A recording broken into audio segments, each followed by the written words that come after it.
Hi everyone, Kristen here from Simplify Admin and Events. Here today to do a tutorial with you all about mail merging and how to create letters using mail merge. I'm going to do this in two parts. So basically, this tutorial today is all about mail merging doing a letter, and I'm also going to do a separate one on mail merging and making labels using mail mergers. So if you would like to know and would like a step through on how to use mail merge, creating letters, then watch this tutorial. Otherwise, I'll have another one up shortly, which will be all about creating mail merge, not using labels and using mail merge to create labels in Word as well. So come along, I'll share my screen and we'll walk you through how to do mail merge in Word for letters. So in Word, I've set out my letter and everything. I'm ready to get all my merge fields. So I'm going to go into mailings and start a mail merge. So I'm doing a letter, which is this one now.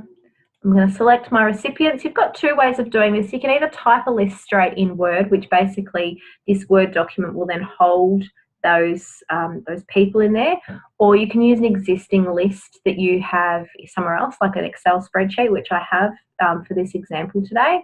Or you can also use your Outlook contacts. So if you have some contacts in Outlook that are set up that you want to send something to, you can use this as well. I've never actually done it, I might actually have a play around with it and see how it works, and I can do another tutorial if people are interested at a later date. But for today's example, we're just going to use an existing list. Okay, so on my desktop, I have made one here, fake contacts. Okay, so if you had multiple data on multiple sheets in your Excel spreadsheet, you could select them here. I only have one sheet, so that's why that's here. I'm going to go OK. So now we've selected that. We will edit recipient list. The reason we do this is we just want to make sure that it's picked up all of our people. It hasn't got any extra fields that we're not needing, and that it has picked up that our source document has a header row. So these are all of our people. We've just got some fake names here. Now see, it's selected some extra ones that we don't need. So we're just going to unselect those. And if we had some people in this list that we didn't actually want this to go to, we could unselect them at this stage. And we'll go, okay. Now, what we're going to do now is we're going to add in our fields. So insert merge field, and this should have all of the fields that are in our header row. So if we go back in here, I'll show you. Here's our header row, and this is what all of our fields are called. So this is pulled directly from our Excel document. So I have put in a surname, a first name, a title, an email, business, salutation, postal address, and a suburb. So when I come in here to insert my merge field, they are all of those fields from the top one. So I'm here, I'm going to put in this person's, not their title, what am I doing? I'm going to put in this person's salutation, which is Mr., Mrs., Miss, Ms., first name, surname. I'm going to put in their title, their business. Now, if I was to do these as an email letter, I might put in their email here, but for example purposes, this is going to be a mailed letter, so I'll put their postal address in this suburb. Dear, depending on how well you know them, you could either do their salutation and their first surname, or you could put their first name. It really depends on your business's style of writing and how formal you want this letter to be.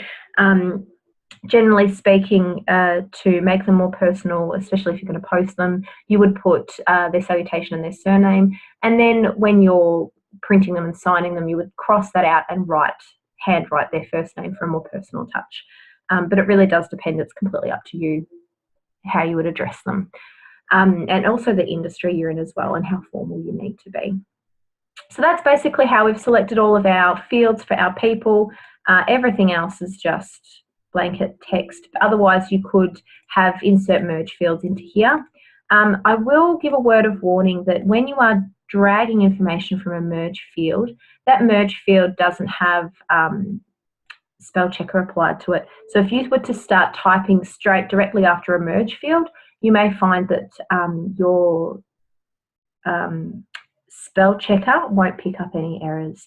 So just be mindful of that when you are doing using mail merge fields, especially if you have them within templates and you are then free writing after you've merged.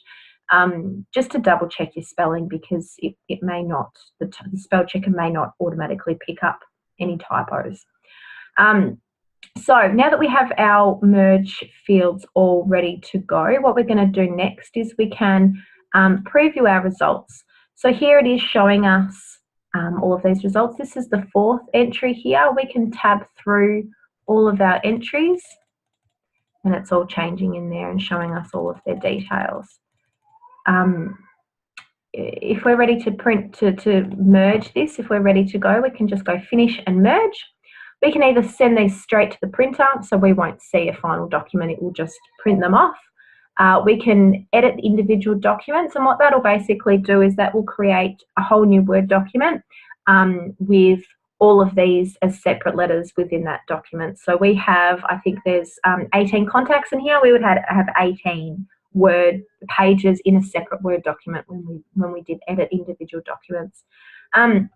And otherwise, if we were using these to email, we could send email messages. So this would use that email field and it would create the emails and send them off. I haven't used this function before.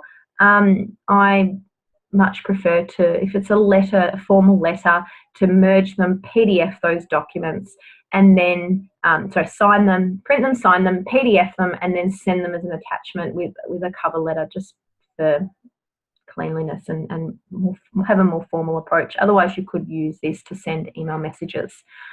So we're going to just edit individual documents just to show you how they come out. If we wanted to, we can do all. We can do the current record, so only the letter that we're on right now, or we could select certain entries if there was some that we wanted to send and some we didn't. So we'll just go all. Okay, so here is our merged letters. So it had 16 entries in here. So we now have 16 pages, and each page is one letter. So it's each of those entries. So this is our first one,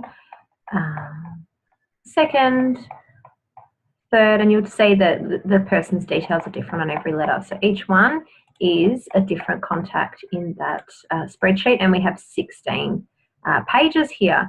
So that is how we do it. So from here, you can either save this as a document with each of these letters. You could save each page as a separate document, so you had a copy of the letter, or you can print it, make any adjustments you need to, check each of the entries and make sure they're perfect before you print them and sign them and send them off. Yeah, that's how to mail merge using Word and using a separate spreadsheet that you have. If you have any questions, any comments, anything that's gone wrong and you want help with, or if you've tried it and it's not worked, leave comments below this video and I will see if I can troubleshoot them for you and step you through how to fix that problem. But yeah, that's it. Have a great day. Thanks for watching.